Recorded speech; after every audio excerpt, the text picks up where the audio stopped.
All right. Well, I was just saying that I see a lot of beautiful faces in the audience today. Thank you for coming. It looks like we have about over 110 people, and they're still coming in. It is my pleasure to have you here and to unveil such a wonderful opportunity before us for the state and our Crystal residents. Today's meeting kicks off a public roadshow. It's our initiative to educate Crystal residents on the National Estuarine Research Reserve System and the benefits for Louisiana. This is our kickoff, so if you would like a presentation to your stakeholder group, please visit the Sea Grant website. The LaNERR has a website entirely to itself. You can sign up for the listserv there to keep up to date. You can fill out a form to request a presentation for your stakeholder group. You can like us on Facebook, and you can follow our journey on Twitter. Each presentation today will be followed by Q&A.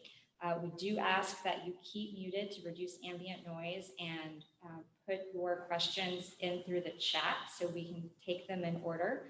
We do have an in-person audience today, not as abundant as our online audience, but we will be taking both questions from in-person and online. So again, please mute and type in your questions via chat. What else? So if there are questions from the audience, we will try to repeat them into microphones so that our audience, our virtual audience, can hear them. And I think with that, we're going to do a quick mute check, make sure that you're muted, and we're going to begin. Our first presenter today will be Kristen Ransom, who is our local NOAA affiliate here, who has been a part of our leadership team for the establishment of a NERR in Louisiana. And she is going to present today on the system as a whole and the NOAA mission and give us some details about how they operate. We will have a Q&A after her presentation. And then after Kristen, we'll have Dr. Robert Twilley, who is the Executive Director of the Louisiana Sea Grant Program. And he is in charge of the lead agency, Sea Grant, who is leading the search for a site here in Louisiana. And so he's going to overview for us the benefits of a NERR for Louisiana, as well as what the site search is going to look like here in Louisiana. And so with that, I'm going to hand it over to Robert, who will share a screen with Kristen. Thank you.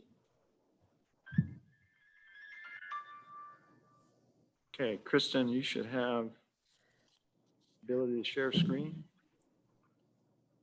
I do. Are you seeing my slides? Yes, I do. Very Perfect. Good. All right. Well, I'll go ahead and get started then. Good afternoon, everyone, and thank you so much for joining us. This is a really exciting event. For those of you I don't know, which I saw a lot of familiar faces in the list, but my name is Kristen Ransom, and I'm a Senior Coastal Management Specialist on contract to NOAA's Office for Coastal Management.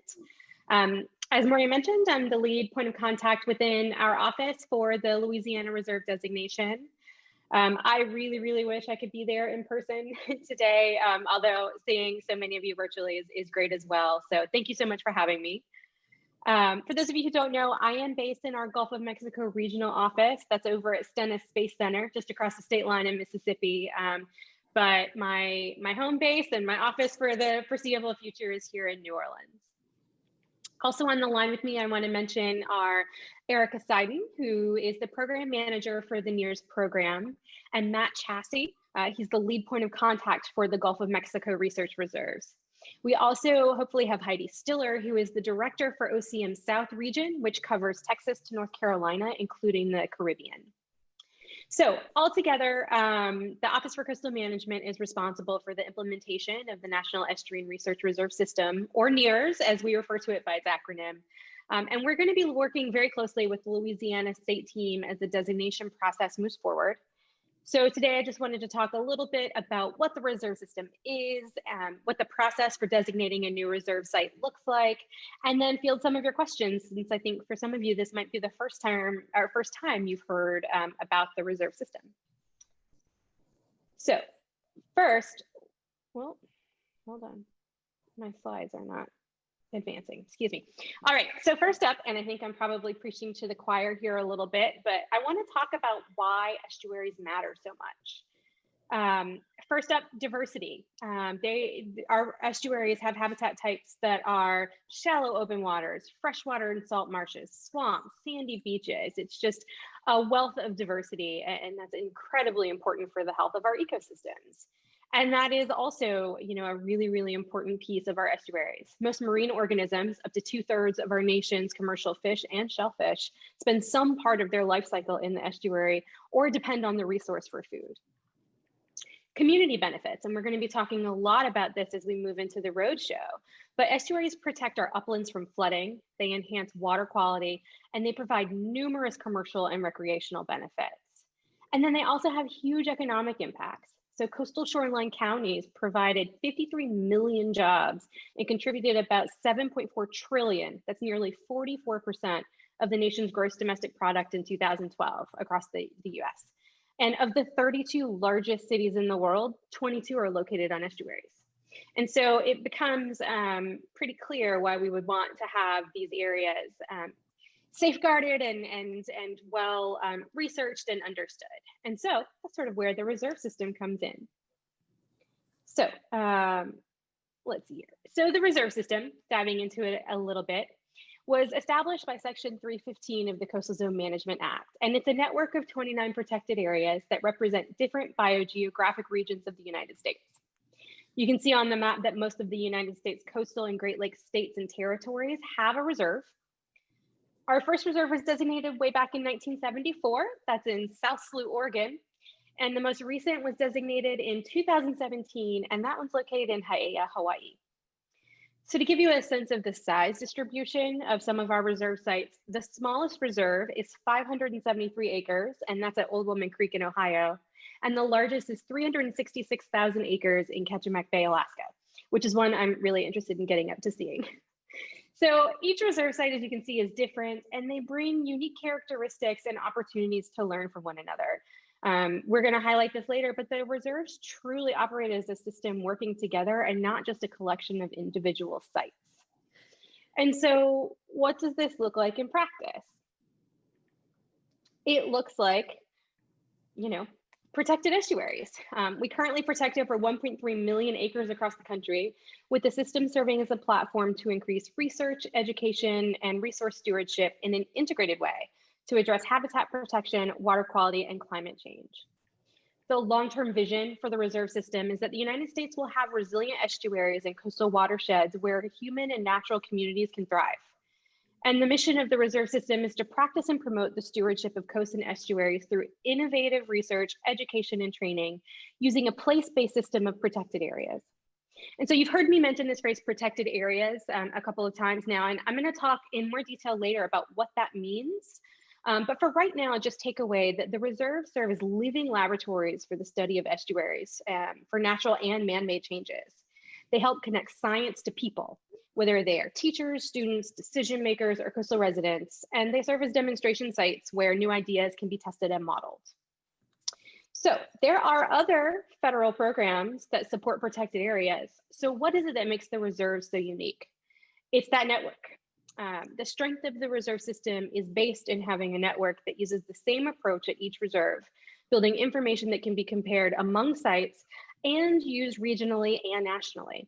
And so this allows a reserve to address local needs while compiling research and information that can be compared and used at the national and regional scales.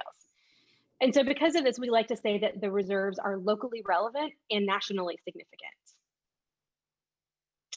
So talking a little bit about the other benefits that come along with having a reserve in your state, and that's the partnership with NOAA.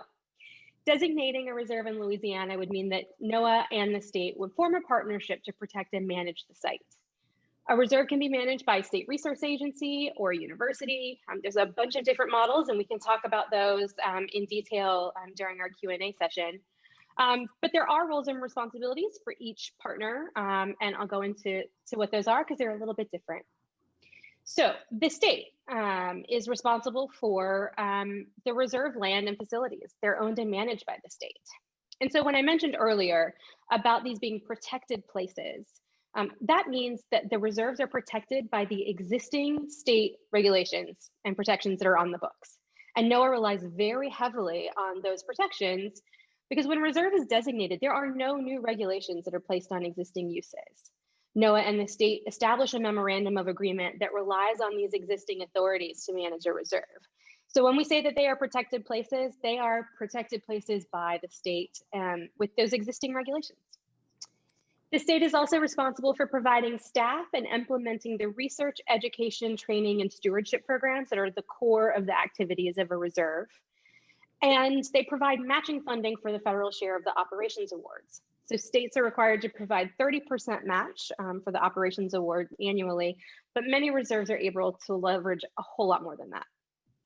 So what does NOAA bring to the table?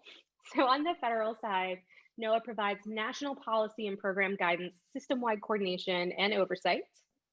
They also provide technical assistance. And so each reserve has a liaison designated specifically for their program that can help leverage OCM, NOAA, and other services and opportunities. And then finally, the one that everyone likes to think about is 70% of the operational funding for the reserve comes through NOAA. So two things I want to emphasize about this partnership is that the management of the human uses at a reserve are addressed in a management plan, and that management of reserves is an ongoing endeavor. It's not static once it's been designated. There are regular opportunities for public input on evolving or emerging issues, and this is the same as the designation process. It is driven by public input and communication. And so one example that we like to give about how this works when a reserve has been designated is through an advisory committee. So each reserve typically has an advisory committee that is made up of members that are representative of the community where the reserve is located. And that reserve advisory board provides input on program activities and priorities for the reserve. Okay, so getting a little bit more into some of our system-wide and national programs, this is sort of the day-to-day of how these work. There are 4 system-wide programs that are conducted at all 29 reserves. They are our system-wide monitoring program, also affectionately known as SWAMP, our coastal training program, the K-12 Estuarine education program, and the Margaret A. Davidson Graduate Research Fellowship Program. And the first class was just recently announced and gotten started just a little while ago. So reserves may apply for competitive funding programs, such as the Near Science Collaborative, to help advance the mission of the reserve system. And so in each of the next slides, I'm going to talk a little bit about what those programs entail. All right. So the system-wide monitoring program has delivered standardized measurements of short-term variability and long-term changes in water quality and biological systems to researchers, managers, educators, and local decision makers. The SWAMP program collects a variety of types of data on abiotic, biotic characteristics, such as land use change information, using standard operating procedures. This allows the reserves as a network of sentinels that can be used to detect and understand how estuary conditions are changing over time. These approaches are done in the same way, using the same methods at each reserve across the network. And so this allows the reserves to compare this information across all of the sites to notice trends and to be able to compare information both regionally and nationally. So moving on to our coastal training program. This is a place-based adult education program that is implemented at each reserve in the system. The goal of the coastal training program is to provide up-to-date information, training, and technical assistance opportunities to coastal decision makers. And when we say coastal decision makers, we're talking about planners, local officials, farmers, business owners, and others, to ensure that they're making informed decisions that take into account coastal ecosystems, communities, and economies. Each reserve in the system conducts a periodic analysis of the trainings that are already happening in their area, as well as an assessment of the needs of the coastal decision makers in that area to identify priority issues like water quality, habitat, and climate, and how to deliver training on them. And so one example of this is the Mission Aransas Reserve over in Port Aransas, Texas, is partnering with their coastal management program to develop and deliver training to rural communities on coastal non-point source pollution programs. So just a great partnership and shows how the science and the information that's being generated at the reserve is getting out into the community. Another great example of this is our K through 12 estuarine education program, which helps educators bring estuarine science into their classrooms through hands-on learning, experiments, fieldwork, and data explorations. So the goal of this program, which we affectionately call KEEP, is to increase estuary literacy among students, teachers, and the public. Reserves offer teacher development programs that use established coastal estuarine science curriculum aligned with state and national science education standards. They also have the Teachers on the Estuary, or TOTE, workshops that give teachers the opportunity to explore coastal habitats and conduct field investigations, learn how to integrate local and national monitoring data into the classroom, and gain hands-on experience. So finally, I want to talk a little bit about our Near Science Collaborative. And this is a program that funds user-driven collaborative research and science transfer activities that address critical coastal management needs through a competitive process on an annual basis. The collaborative is currently administered through the University of Michigan through a cooperative agreement with NOAA. So the collaborative offers grants for several different types of research activities. Collaborative research projects that conduct new applied science through end-user-driven collaborative processes that result in research, data, tools, and other products that inform decision-making related to a reserve's management need. They also fund science transfer projects that promote the use of science. So these projects leverage existing research and identify new opportunities to apply it for the benefit of coastal communities and ecosystems. And then they also provide catalyst grants, which support activities to advance collaborative science by facilitating the development of new collaborative science ideas, amplifying or enhancing existing collaborative research, or synthesizing reserves monitoring data for a regional or national application. So regardless of which of these three project types we're talking about, all of these funded projects must be collaborative in nature, meaning that the end users of the research, local decision makers and managers, are active participants in the research process.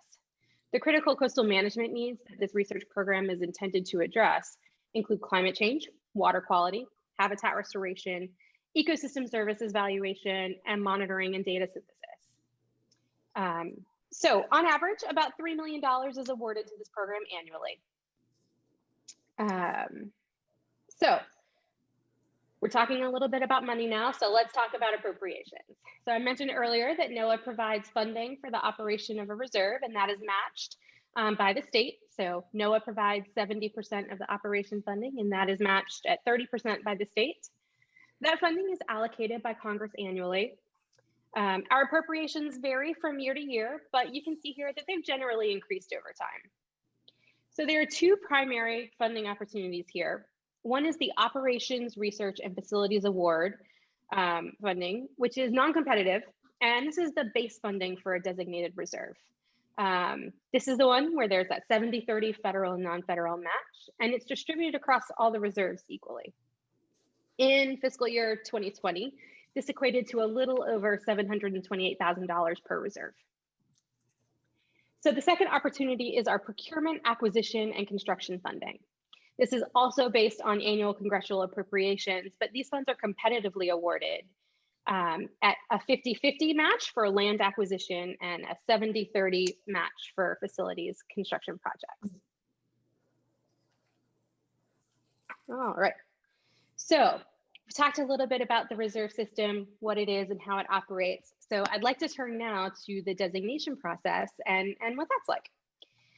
So the typical process to federally designate a national research reserve system is outlined here on the slide.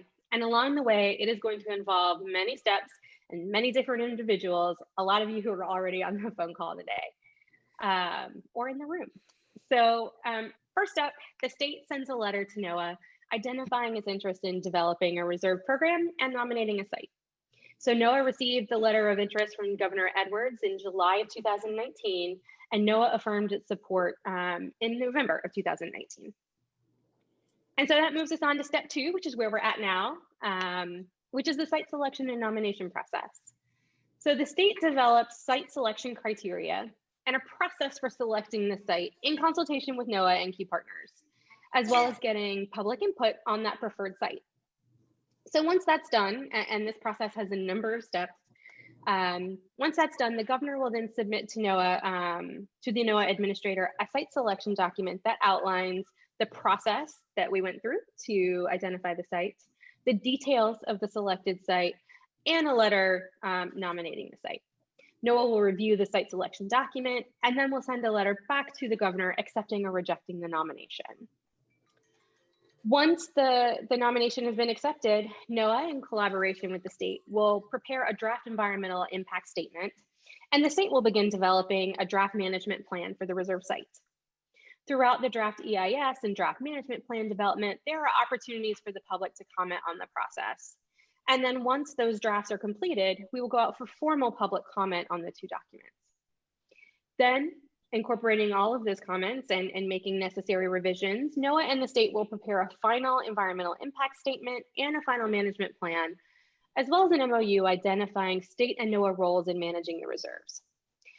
There will also be MOUs with the appropriate reserve partners establishing respective roles and responsibilities for the management of the reserve site. And then once all of that is completed, NOAA is going to prepare a designation finding and a record of decision, and the reserve is officially designated, and then we all celebrate. So I think that's the part we're all looking forward to getting to. But keep in mind, this is not going to happen overnight.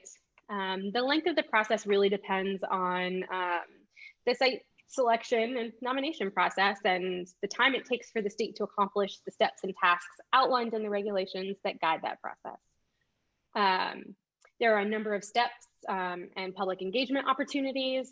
And once a site is nominated and approved, then next steps involve that preparation of the environmental impact statement and management plan for the site. All of these can require significant time to develop the documentation, engaging experts and the public, and executing the review and approval process. And so really what we want to focus on here is the robust stakeholder engagement piece, which is essential to ensure that the most appropriate site for the Louisiana stakeholders is designated, and it's imperative to a well-executed designation process. So fortunately, it's impossible to say how long the process is going to take, and it's driven by all of these different activities that have to occur. But we welcome all of your participation in the process, because that's where it's at, is the stakeholder engagement piece.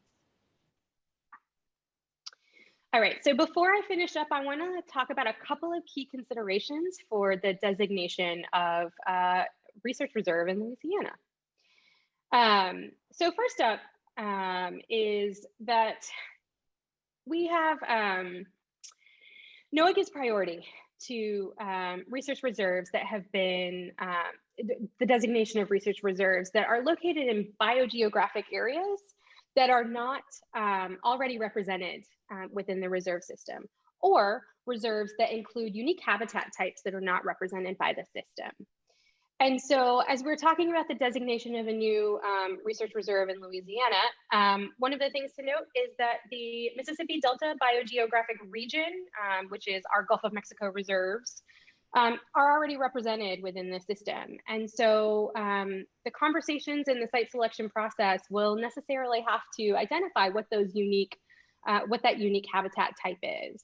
And we can talk about that in a little bit more detail. I know that Dr. Twilley is going to cover some of that in his presentation, but just want to mention that that will have to be a conversation and something that the site selection process will have to identify. And then finally, the last thing I'd like to mention is that the process to designate a Louisiana reserve is going to have to consider those environmental changes happening along the Louisiana coast and the efforts to address them through the master plan. So NOAA recognizes that many of the areas that could potentially be designated as a reserve have been impacted by human activities, have undergone ecological change as a result of those activities. And then those changes can possibly have impacted the integrity of the potential sites.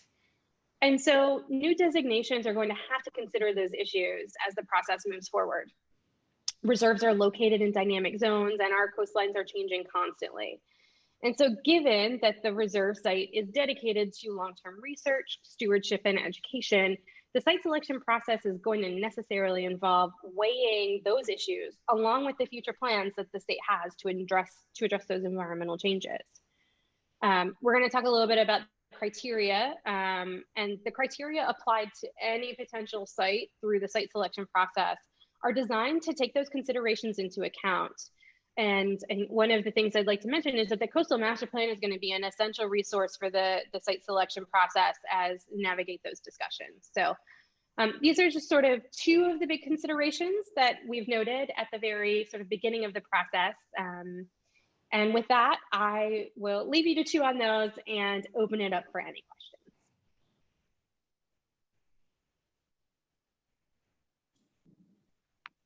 All right, so give us a few seconds. We're having some mic issues. So we're trying to figure those out right now.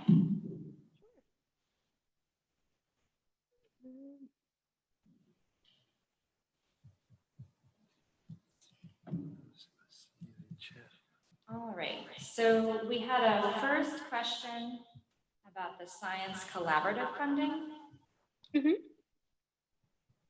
is pretty echoey on my part. So one question from the intent.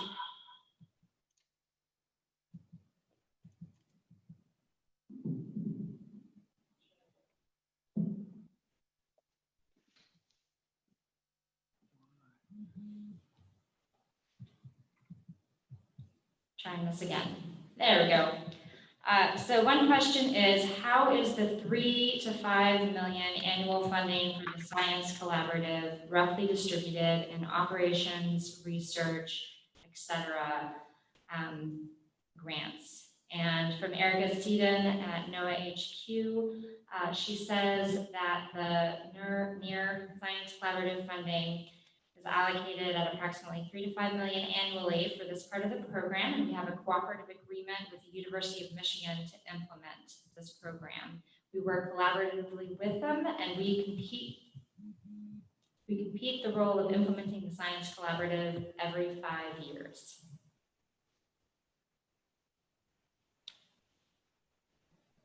So we've got some more questions coming in the chat. So while we get those together, do we have any questions from the audience who's physically present today?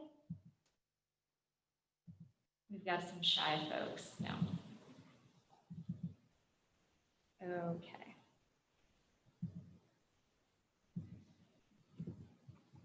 All right. So just trying to compile them all right now, make sure that we don't have any duplicates. And So, Kristen, could you hear me? This is Robert. I can hear you. Yeah. Can you stop share screen so I can get Of course. to the next page? Thanks.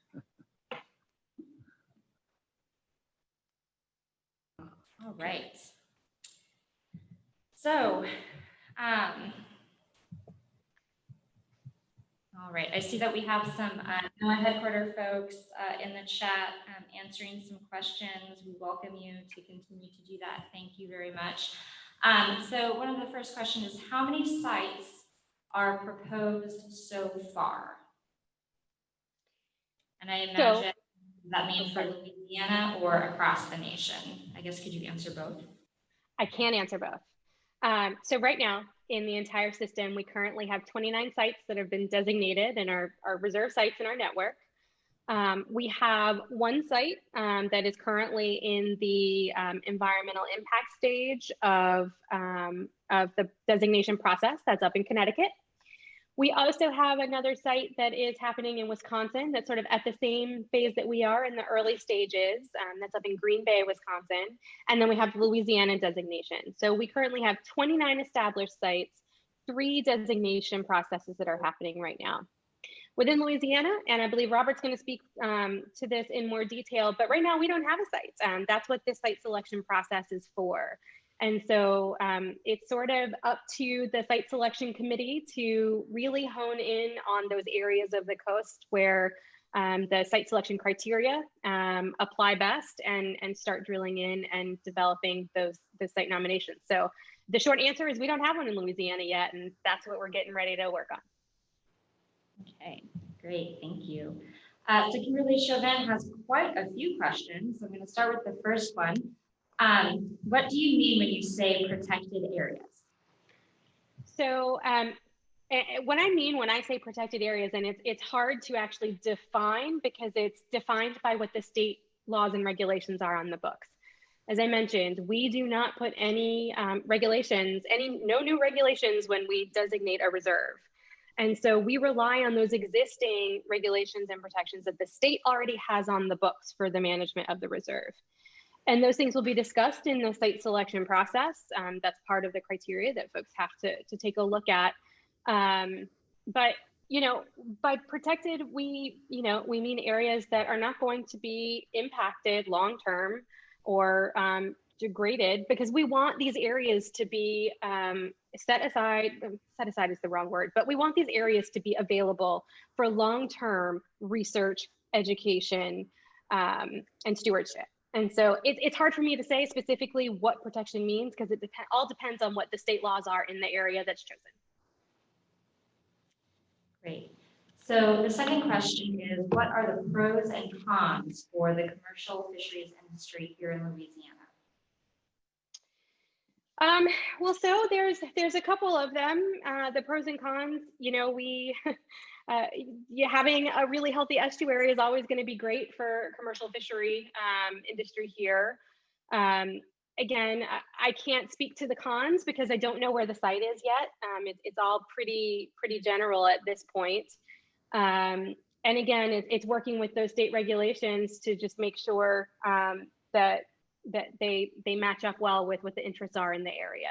It's a pretty general answer. And one thing we are working on is a sort of economic benefits document that can highlight some of those pros and cons for the state of Louisiana. And so I'll just say we can follow up with you and make sure that that is one particular lens that we look at that with, and we can get back to you with a more specific answer. Great. So Kimberly has, I think, a lot of questions that are going to be either answered or more relevant for the Louisiana specific presentation. So I'm going to hold on those questions and keep those for Robert's presentation. But I do want to get to this question from Paul LeBerg. And the question is, are active or planned restoration projects like a diversion, could those be considered a unique habitat feature?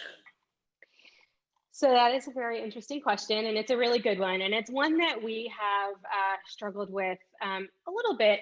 So I don't know that I would call it a unique habitat feature, but it could be, sort of depending on what the specific restoration project looks like. But as I mentioned, one thing that we know that we're going to have to wrestle with is the fact that we are, as designations go forward, that our coasts have been impacted by human activities. And part of that necessity comes along with restoration, right? And so we recognize that that's a conversation that's going to have to happen as we go through these designations. And that's going to be for the site selection committees to weigh. Like I mentioned, looking at the historical characteristics of the site that might possibly rise to the top, taking a look at what the master plan projects are in that area, and understanding a little bit about what the long-term benefits and impacts might be. That's that weighing calculus that the committees are going to have to do. And again, it's difficult to say. I mean, restoration can happen in sites, and we have regulations that sort of guide sort of what restoration might look like. Manipulative activities taking place at a reserve site has to make sure that the goals of the reserves are still met. And that is providing long-term research, education, and interpretation, and providing a stable environment for that. So again, it's sort of a general answer. I don't know that we can talk more in detail about unique habitat type and the restoration projects, but in general, it's definitely something that the site selection committees are going to have to grapple with. Thanks, Kristen. And I think Paul, Robert will be addressing master plan issues in its relation to the LaNERR site search in his presentation. So before we move on, I don't see any more questions from the physical audience, and I don't see any questions coming from the webinar. There is one comment and question that I want to quickly address, because I think you've already addressed it, Kristen. I just want to make sure that we spell this out for people. So the comment from Kimberly is, in Louisiana, that would mean no commercial fishing. How would you compensate the loss of commercial fishing grounds? And so I think what I understood from your presentation, Kristen, is that whatever management plan exists on state water bottoms or on state lands, those activities continue under the NERR. So if commercial fishing is already allowed on those state waters for, let's say, crawfish fishing, for example, on the grounds, most likely those uses would continue to move forward. Is that correct? Yeah, that's correct. We don't change any of the existing rules or regulations that are in place when the reserve is designated. That's correct. Great, thanks. All right, so with that, I'd like to hand it over to Dr. Robert Tooley now to go over benefits for Louisiana from a NERR and review the site search process. Take it away. So let me do a quick check. Kristen, I'm going to rely on you. You can hear me okay, and you can see my slides? Okay, all right. So that was great. That really, that presentation and questions really helped set this up. And what I want to do is spend a little more time on the process here in Louisiana and reiterate some of the things that Kristen has talked about already. One of which I just will make a point again about the goals of the reserve. And Kristen has already gone through this very well, but I want to make the point I want to make here is that for many of you, and I, as a Sea Grant director, I can tell you when I look at these goals, they're very familiar. These are goals that many of us, no matter what institution or NGO or organization, relative to coastal, stewardship, research, training, and education are very close to, and we're very passionate about. So why NERR? What does a NERR bring? And what I would argue is that it brings facilities, brings a site, it brings a place. It brings, particularly as you can see in Grand Bay or over the picture on the upper right is over in Texas. This is a support for us to have facilities to get the public and get our students, K through 12, college students, field trips out to the site, out to our coast. We all know how remote our coast is. And so having access for education and interpretation, I think is one of the really clear assets of having a NERR. The other is my first point, just to reiterate, and I'll put my Sea Grant hat on and relate to this, is it gives us a national platform. It promotes our story and our narrative at the national level. When I sit down with the Sea Grant Association, I sit down with 34 Sea Grant directors around the nation. And it's really important because it gives us me an opportunity to walk the hill and to tell the story. And the NERR is another example of that. What adds to that is that this is a system, as Kristen describes, that gives resources to collect data, collect information, to document monitoring, which we're already doing in the state, but document that and tell that monitoring story at the national level. So these are the things I think that really distinguish and why I think it's an exciting addition to what a lot of us are already doing. And so I really want to make that point right off the bat. The second is I want to reiterate where are we and how much farther down the road we have to go after we do get through this step 2. I've heard this a couple of times since we've started this process. Well, I hear you've already selected a site, and so I guess it limits my involvement. No, we're getting started. Your involvement is really critical, and I'm going to show you at the end a couple of active features on our website that allow you and give you a process to get engaged, and so we really welcome that. And it's critical to have that at this point. And I also just want to emphasize that, these decisions are not made by strictly scientific aspects of, the qualities of habitat diversity or what the site and its research potential, but it's public engagement. And in fact, many stories of which sites were selected in different states is because the public stood up and made a very passionate plea for that site to be located. Just to give you an example of how much effort is involved in this long road, and where we are is this little red circle around the first part of the designation. And again, what we're doing is we're nominating a site for the governor. We're nominating a site for the governor to submit to NOAA. NOAA gives us the concurrence to move forward with that site to go through the EIS, to go through the management plan, to go through the process. So how do we do that? What was the first step? of designating sites and starting this process? Well, I want to put emphasis on two things. One is we looked at other near sites, and we found that the best approach is to build a composite of public lands and public waters. And they don't have to be contiguous, but they have to be in a region that those are assets that you want to connect in the context of a National Estuarine Research Reserve to promote it as a nomination. Second, you'll see forming, you'll see an active delta, this is or a delta estuary. And again, gets to Kristen's point. What is unique? Well, trust me, I will be very clear. I don't think there's another site that comes close to a delta, and we're very excited at adding that to the system.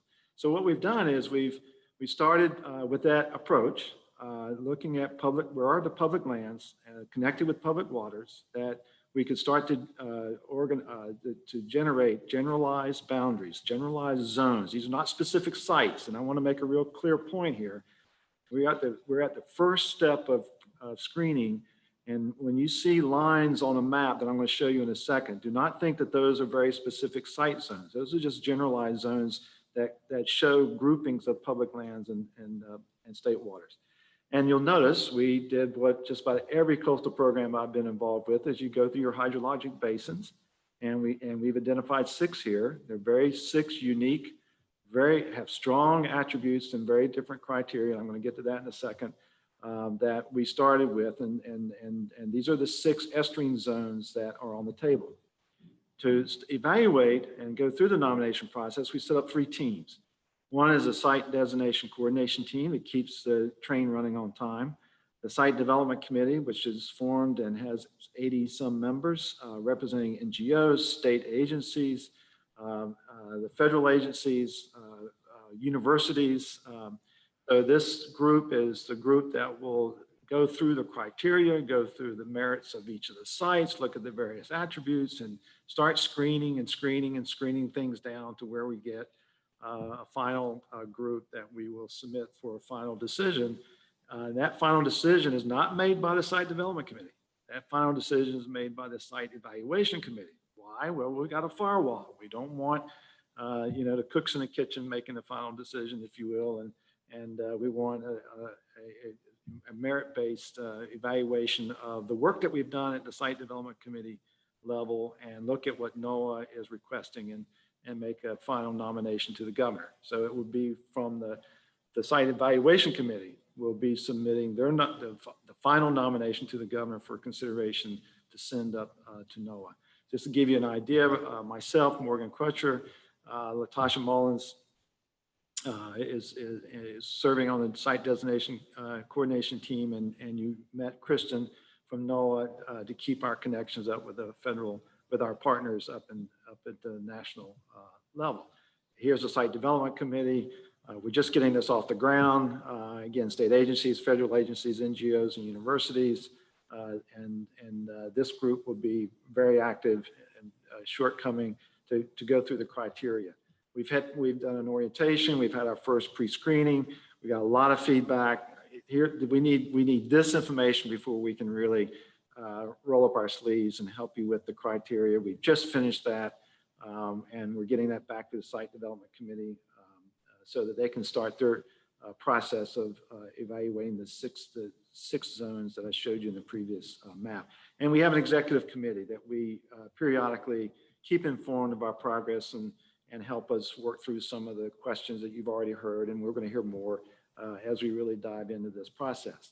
So let me go back to how will Louisiana determine a LaNERR and go through these zones and show you some maps. And again, this is a pre-screening.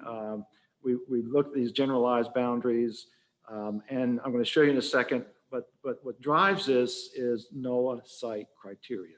Remember, I really want to emphasize this.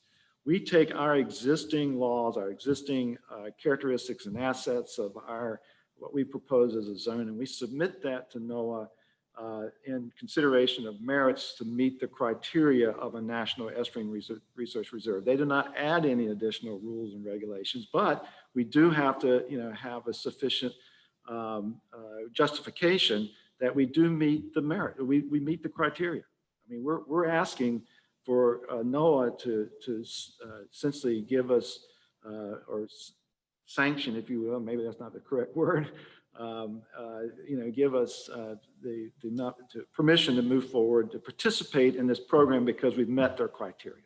So that is very important. And here they are. There is a guidelines that we are following. These were published in February of 2020.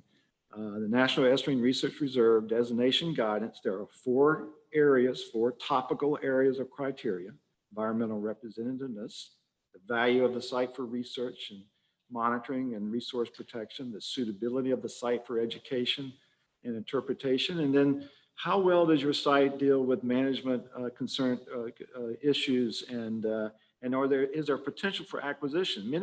Many of these near sites, when you look at their beginnings and you look at what they are today, I'll give you the perfect example. Just look at Rookery Bay. If you just look at where Rookery Bay started in the 1970s and where it is today, it's quite phenomenal on the Gulf Coast of Florida, what they have done with adding new areas to that reserve. And it's quite, I'm a little biased, that's where I did my PhD work way back, but it is a fabulous site. So let me go through this. Let me give you a little bit of context of these four criteria and some idea of how we will be modifying them. And then I'm going to show you some maps.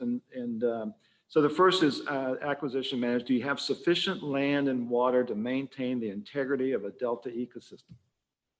That's this is going to be a big factor, I think, as we walk through this, and how suitable is the site to address key management issues. And so what we did, again, here are the 6 zones. And what we did was we drew these little white lines. I'm going to show you larger maps in a second. But just to give you, again, just to reiterate, in the upper left is the Calcasieu estuarine zone. The upper middle is the Atchafalaya estuarine zone. In the upper right is the Terrebonne estuarine zone. Lower left is the Barataria estuarine zone. In the middle lower group is the Pontchartrain, and the lower right is the Mississippi River. Now, what we will be doing, and when I say screening, is looking and evaluating the assets, and what I mean by assets, I'm going to relate it to each of the criteria, and look at how well they represent the merits of an estuarine research reserve. And at each level, you literally screen out. And we're going to start with these 6, and then we'll see as the process moves along whether all 6 stay in as a candidate, and more importantly, or as importantly, within these generalized boundaries, we have to start drawing more specific boundaries. And they could be a combination of what you see in the boundaries that we have right now. And that gets tricky because of all the land rights issues and so forth, and resources in our coast. So here's the Calcasieu. The white line goes around. You see the federal, this is dominated a lot by federal lands, with the state waters, and again, the idea is to put public lands and state waters together into a estuarine zone. And then, this is a region that I'll keep showing you relative to some of the other criteria that it meets as well. This is the Atchafalaya zone.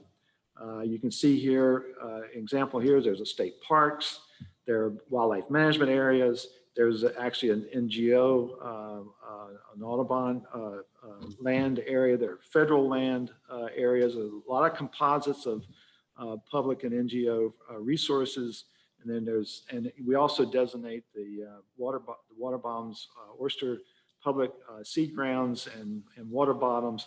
But again, the idea is this all meshes together to form a potential site for a National Estuarine Research Reserve. Third is our Terrebonne. Many times we use levee systems as an edge of our boundaries. We try to bring in educational resources. Again, this has federal lands, has a wildlife management area that's included in it, And so this is one of our third candidate zones.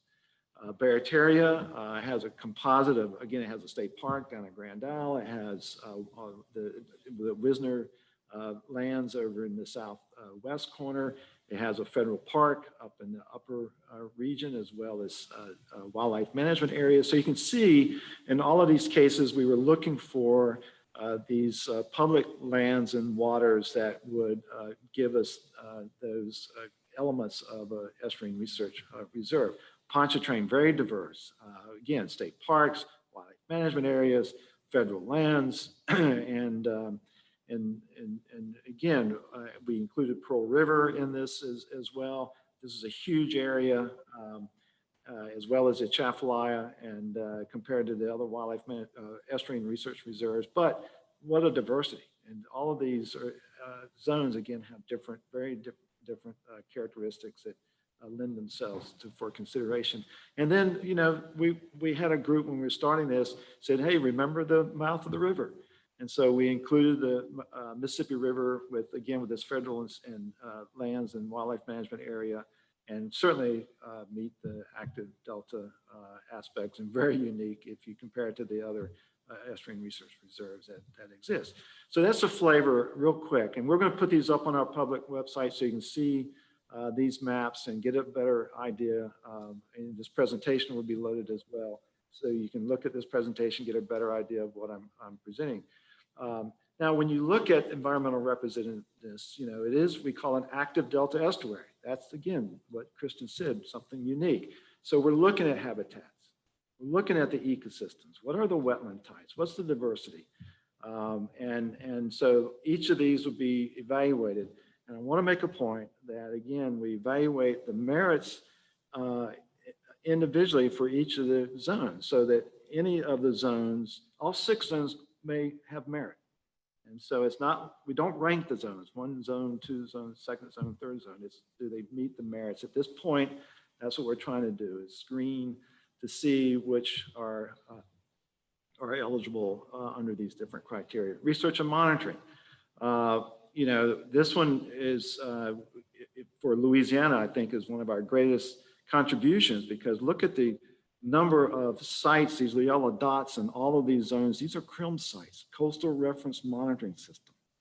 This is a huge investment the state makes that brings to the table already into a swamp. In fact, we use the word swamp as well to name our monitoring program. And so I'm sure NOAA took it from us. We came up with it first. And but it is, you know, it's very impressive. I mean, I think this is going to be, you know, something that I think sets us really apart from other states. And so, but we don't just have CRIM sites. We put federal monitoring stations and et cetera. So that's something that the committee will be looking at. As far as education interpretation, again, I think this is one of the most important. What's your access, what's the uniqueness of your ecosystem for education? How close are you to schools and education and interpretation systems? What's your access relative to roads and timing that it takes? Can you get a school kids from school down to the site and back to school in a day? And so all of those issues, and the way we looked at that, looked at each of the zones, and where are the zones relative to the urban areas? Because that's where the kids are, and so the schools are. And where are they relative to universities? Where are they relative to other existing interpretive centers? So we can build synergy in these zones with our education capacity in the state, and teaching kids and 8th graders and all the grades about our coastal resources. And again, to me, this is one of the most exciting. I show this map because one of the things we did was we scaled all the sites relative to the same scale, so we can look at proximity. Proximity is a big factor in this criteria, and so we're using different techniques to give an idea of merit and relative to what each of these zones bring to the criteria that NOAA has. So let me wrap up with this. So what's the process? Well, we're in site development. We're working on the screening process right now with the 6 zones that I showed you. We initiated this week with the kickoff of NOAA, our public roadshow. I'm going to show you the website where you can sign up and submit to us your your name of your organization so that we can go give this presentation and have a one-on-one discussion. Once we get a series of sites, we will then have town hall meetings at those sites so that we can talk to the communities again without public engagement. None of these sites are going to move forward. And so here's some idea again of that combination of site evaluation, public involvement. Once we get clarity on what sites we're looking at, we go back out to town hall meetings, and then hopefully soon have, well, in the next, sometime in 21, have a site that's that we can send up to NOAA for consideration. So here, my last one, how can I stay engaged? We do have a website. If you go to Sea Grant website, LaNERR is just to the left. Our Sea Grant site is laseagrant.org. Pretty easy to find us. Google Louisiana, Google LA Sea Grant, you'll find us. Click on LaNERR, and this page will pop up. We're also on Twitter, as you can see over in the right. We also have a Facebook page, and you can also sign up on our listserv so you can get notifications as our program progresses. Here's our roadshow. There's our website, www.laseagrant.org. If you sign up, I thought I had it. Oh, there it is. We've put up a little button that says Virtual Roadshow. You click on that button, and a form will pop up. You fill in the information in that form, submit it, and then we will be contacting you to set up a time that we can meet with your organization. And this is the information we ask relative to. We are trying to have these by February 15th. Why? Because we want to get some of this input from the public to the Site Development Committee before they start going down into some specifics on some of these sites. We don't want to wait at the end and then go out to the public. We want this to be parallel. So we want you talking right now about what you're feeling, what your thoughts are on the 6 zones and the preliminary information that we're presenting. And I think I'll stop and take questions. Thank you, Robert. I didn't address the coastal master plan, but I will if the question comes up. We'll ask it again. Okay, so the first question I think is pretty relevant. It comes from Catherine Theriot. Will these presentations be made available to us, and how? Yeah. So if I go back to this, I didn't enlarge this. These are buttons on our website. If you go to the National Estuarine Research Reserve program, this will take you to the NERR website. So just click on this and you'll go to the NERR website. Find a National Estuarine Research Reserve. Again, if you click on this, it takes you to the National Estuarine Research Reserve website. But it has a beautiful active map. You click on and you can learn all about the different NERR sites around the U.S. Our information can be found on the other buttons. This fact sheets and videos, there's actually 2 videos already.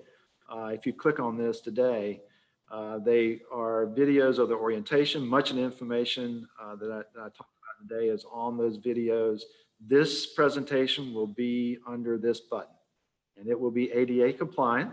It takes a little while before we load it up because we go through that process by our communications department at Sea Grant, and a shout out to them for what they do to keep this up and running.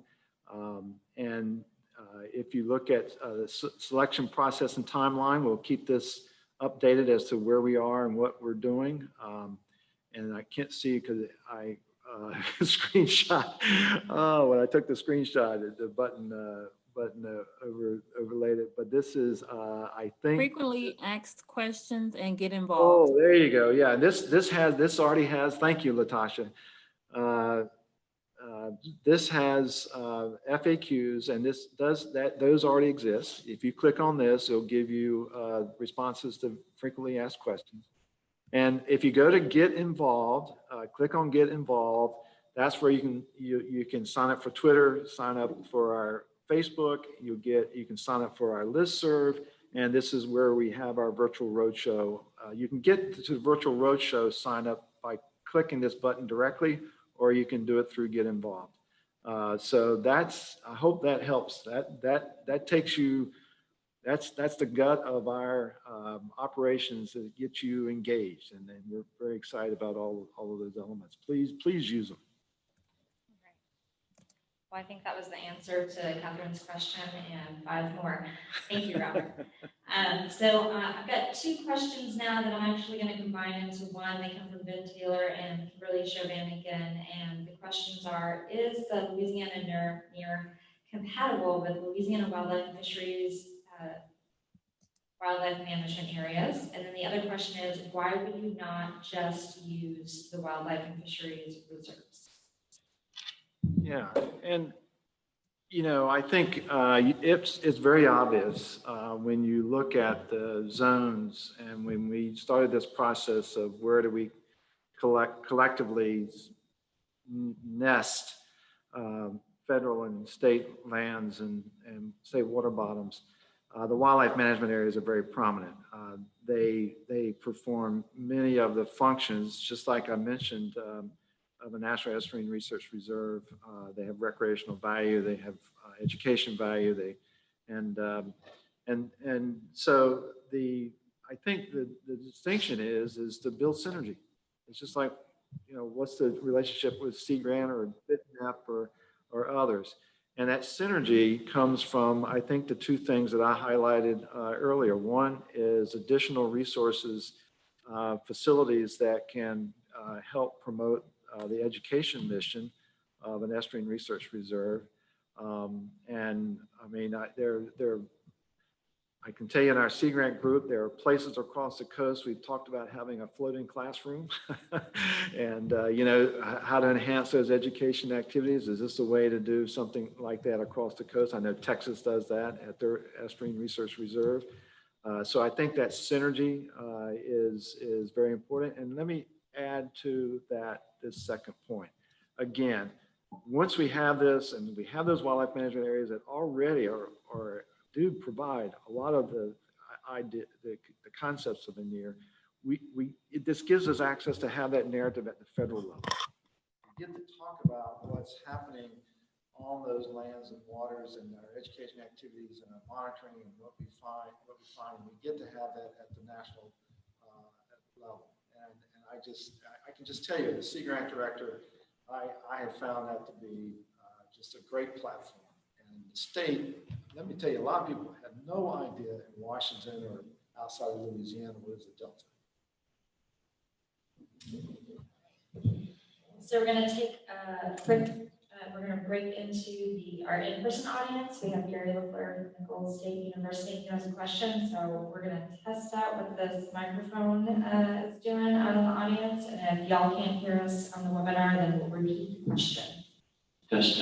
Okay. Dr. Twilley, when I think about estuarine research, I first think of research that looks at something like the water quality in the animals.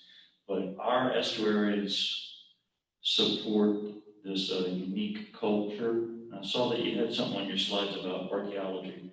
And so would research also be allowed on past cultures and present cultures that are connected to the estuary? Yeah, that's a really good question, because we do, we do get focused on environmental representativeness and the ecological features, and that is a big part of what the criteria are. But you will see in the NOAA criteria, I think, some very sincere, examples of, this is not just a natural science, research reserve. It is to teach the cultural aspects. In fact, I would even go as far as to say, and I probably did not emphasize it enough in my presentation, I kept saying just education criteria. It's education and interpretation criteria. And that interpretation, as far as I'm concerned, it nails exactly the point that you just made.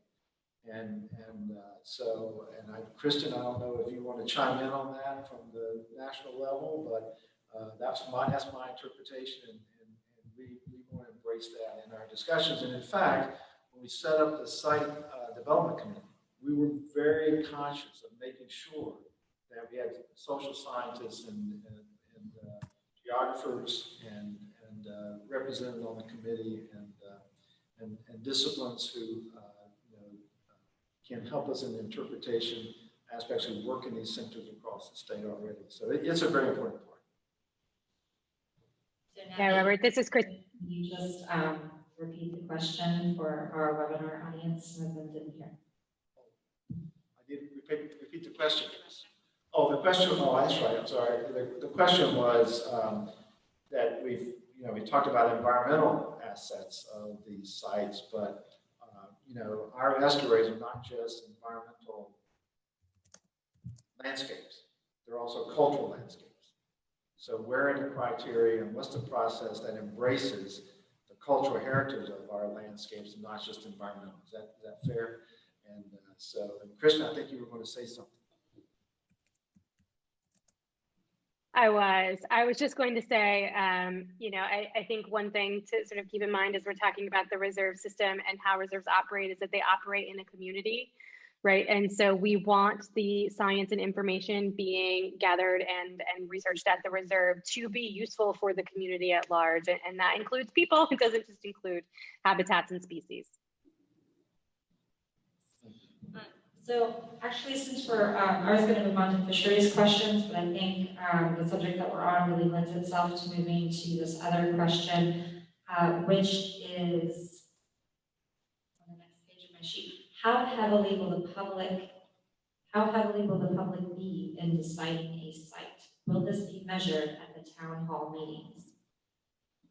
So, and I'm going to tell you the story that I heard so often whenever I work with my NOAA colleagues up in Washington and we talk about the reserve. There's this great story that we heard, and I'm going to say it was Green Bay, but it might have been somewhere else, but let's just say somewhere. And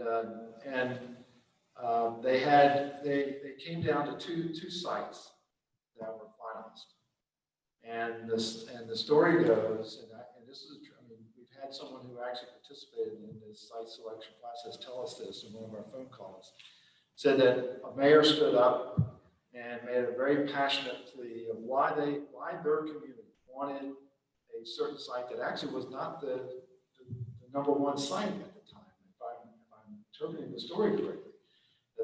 And in fact, the mayor stood up and made such a passionate plea of why their community wanted that site and how they would embrace it and what it meant to them. Why it was such an important asset that met the criteria of National Estuarine Research Reserve, and that moved it up to the number one site. So these town hall meetings, and we don't want to wait until the town hall meetings. That's why the roadshow is so important.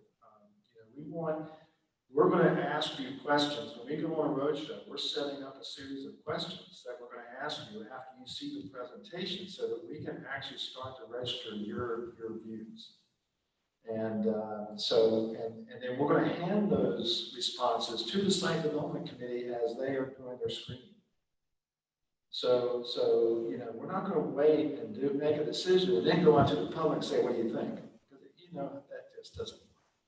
So, and then when we go out on these town hall meetings, I'm telling you, if the communities, the excitement of the communities, I think will make a huge difference. And so I just offer that. And so we'll see. I hope there's a lot of discussion. Great. So I'm actually going to move. We have a few number of fisheries questions. So when I get to those, and I also want to just tag in our NOAA representatives that we have on the call today. I know that there are going to be great answers that come both from the state perspective and from the NOAA perspective. And so, if y'all have answers to these questions or perspectives that you want to provide answers, then please jump in. I would ask that the rest of the webinar audience still remain muted and put their questions in chat and I promise you I am copying these questions down and I have a queue. So yes, so the question is, let's see. Does this effort have anything to do with the Gulf aquaculture opportunity areas?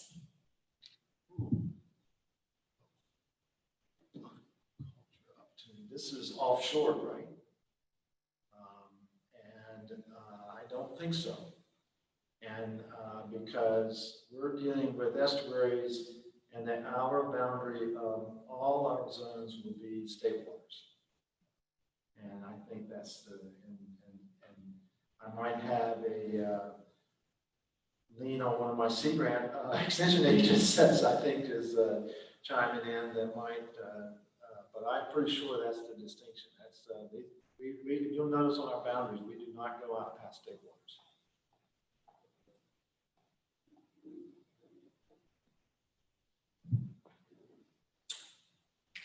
Hearing no input from Noah, I'm going to continue on to the next question, and I think this also has some answers coming from the state and from Noah. Where specifically is all this money coming from? Yeah, so I'll take that. Oh, sorry, Yeah, Robert, go ahead. Go ahead, Kristen. Sure. So I covered this a little bit in my presentation, but I will also ask my other NOAA colleagues to come in with any details that I missed. But our funding is annually appropriated by Congress. And so we get an amount allocated to us by Congress every year. And then we take that amount and make decisions about how much to use for the PAC funding and the operations funding. And so it comes from Congress. Yeah, and then there is a state match, right? There's, which I think, if I remember correctly, is 30% on operations and 50% on acquisitions. But could you correct me on that real quick, Kristen, if that's, like, there's so many numbers in my head. Yes. So Okay. for the base operations funding, it is NOAA provides 70% of the operations funding and the state matches 30%. For the PAC funding, which is the procurement, acquisition, and construction funding, and again, I mentioned that was, it's competed within the reserve system. But for funding that is for acquisition, that is a 50-50 split, so 50% federal and 50% match. And then for the construction and facilities, it's again that 70%, 30%. And also from Erica, want to note that each reserve receives a share amount of funding for operations. This is that non-competitive funding. So regardless of the size of the reserve, each one gets the same amount. You know, one of the questions we've has been mentioned was, well, you know, we really can't decide on which basin, you know, which area. Let's do 3 or whatever. And I know North Carolina has been pretty vocal in saying, you know, that's what we did. We took our one base funding, one level of funding, we split it across 3 different areas, and it's very hard to do that. And so we are trying to think of the economy of, you know, what the base funding is. Now, Florida has 3 different estuarine research reserves, and each of the 3 get the same amount of base funding. So you know, that's the formulas of how we're trying to link our base to one site right now. Does this work if I talk into this microphone? Can people in the webinar hear me? Yeah, she's got her thing. Okay, great, thank goodness. Something works. I promise we tested all of this beforehand.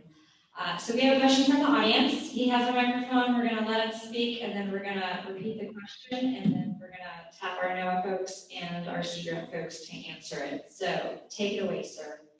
Excuse me, this is more of a comment too, but I'd like to appreciate Dr. Twilley with Sea Grant for promoting this with the state to approach OCRM about this program.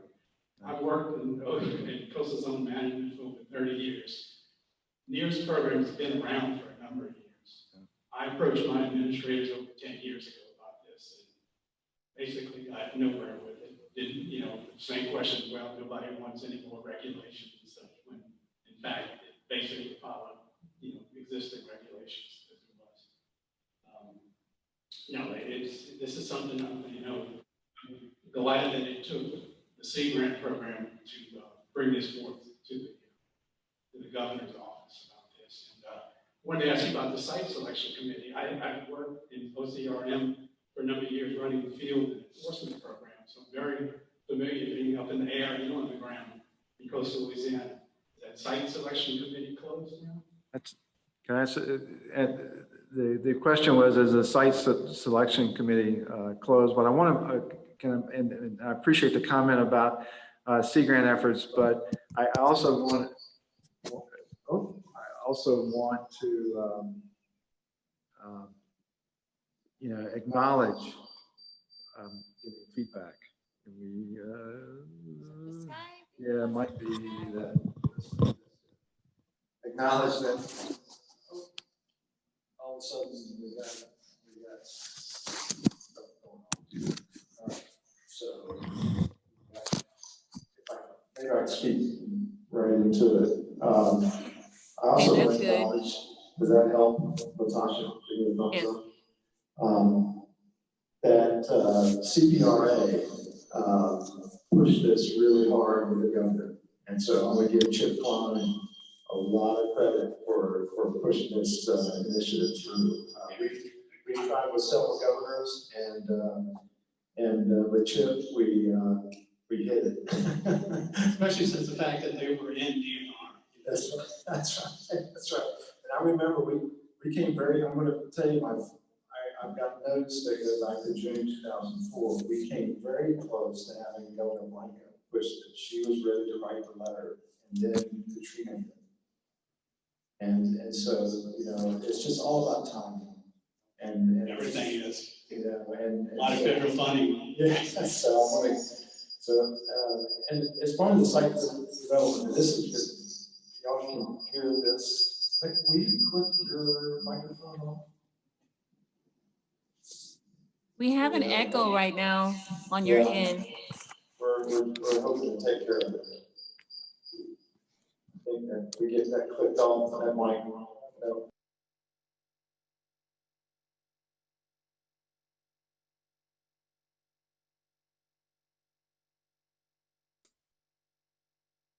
Now we have no volume from Dr. Twilley.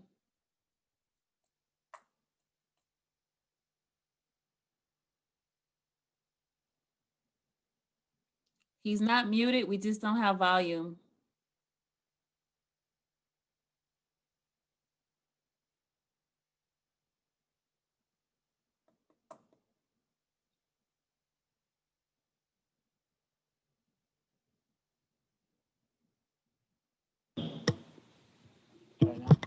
Okay, now you're back.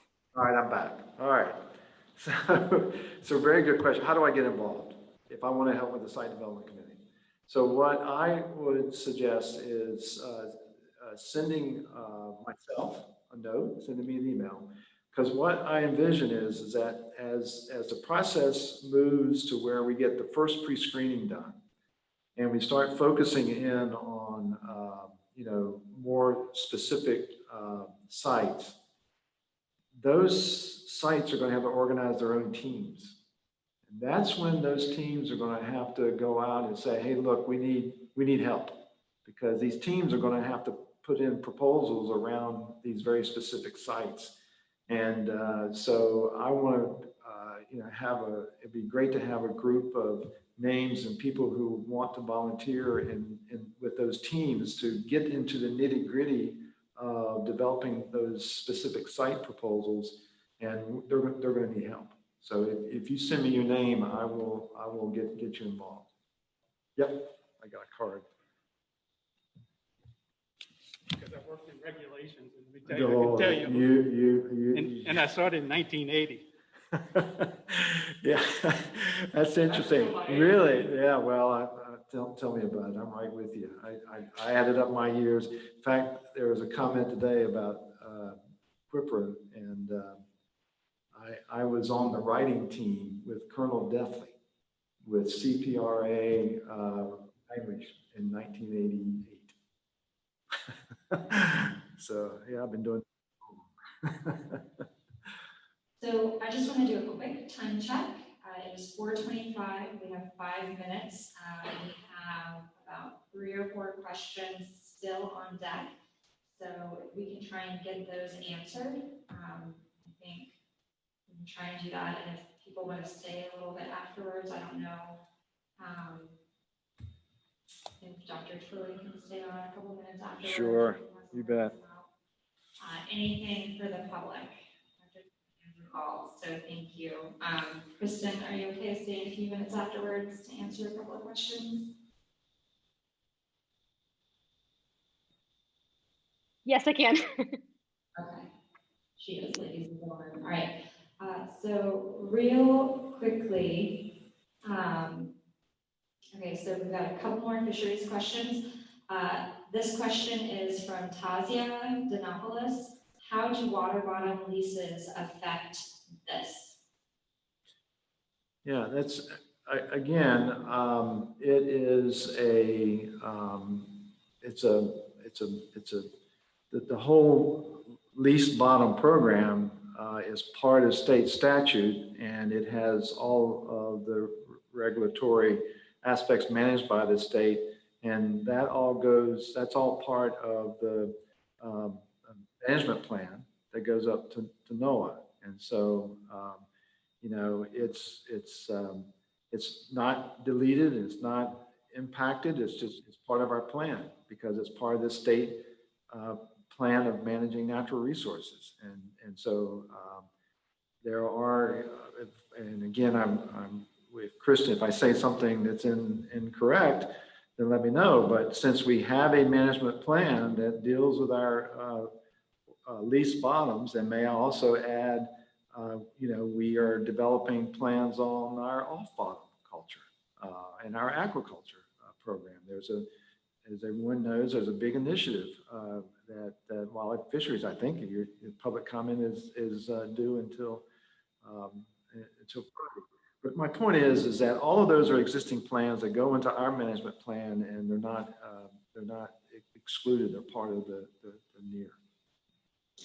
Thank you. Next question, also from Tasia Denopoulos. Am I correct that Breton is not included?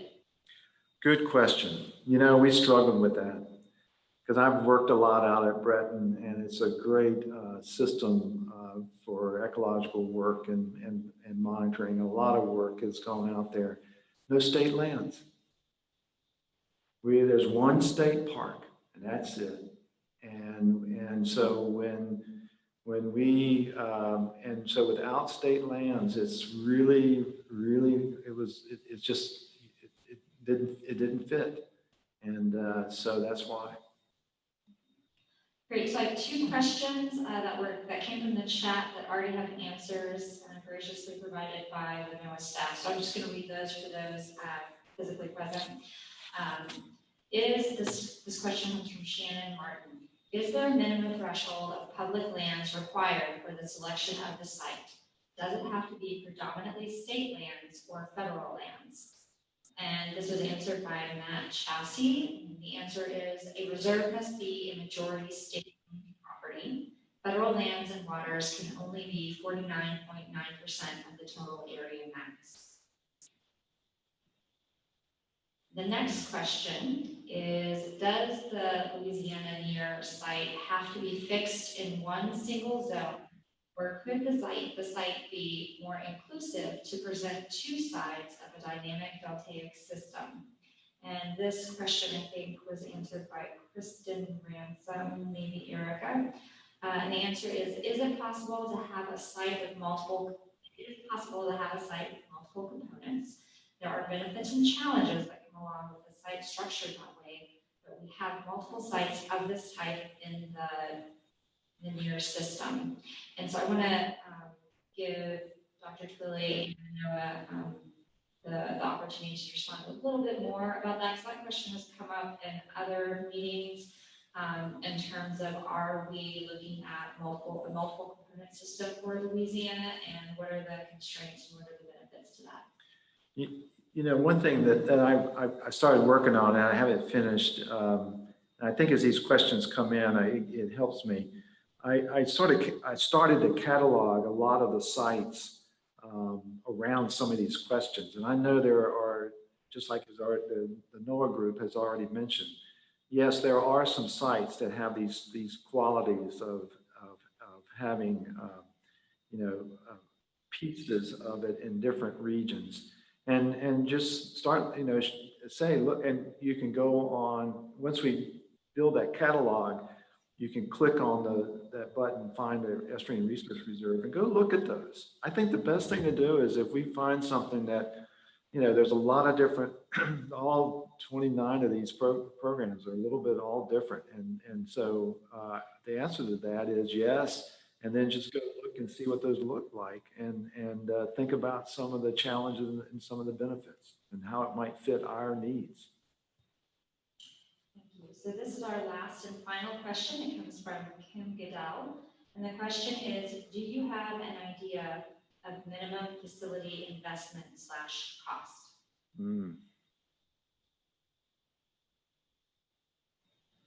Are there examples out there, Kristen? I don't know what the numbers look like across the sites. Yeah, so I'll jump in and take this, but really we don't have anything set, but what we're looking for is essentially facility support that can, support adequate administration as well as research and education space. And, that could be collaborative space if you wanted it to be. Not every part of the reserve has to operate out of the same facilities, but really we just want to make sure that the core programs of the reserve have the facility support necessary to adequately implement the programs.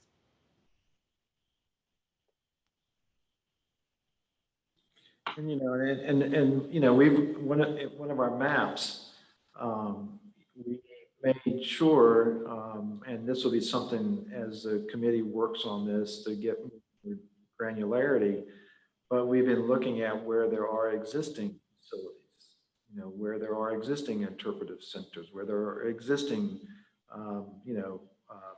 pieces that can be added to the purchased facilities to even make it amplify the impact, if you will. Well, thank you everyone for all your questions. I'm sure that the Estuaries will hit you after we close this Zoom, and many questions will come to you today, tonight, later on. Please, you can email us. Please go to the website. There is all the contact information you need for us. I think we posted it in the chat a number of times. I also want to remind you that this is the public kickoff, so we will have another hybrid meeting this evening at 5:30 here at Nichols State University in the Donald G. Bollinger Ballroom.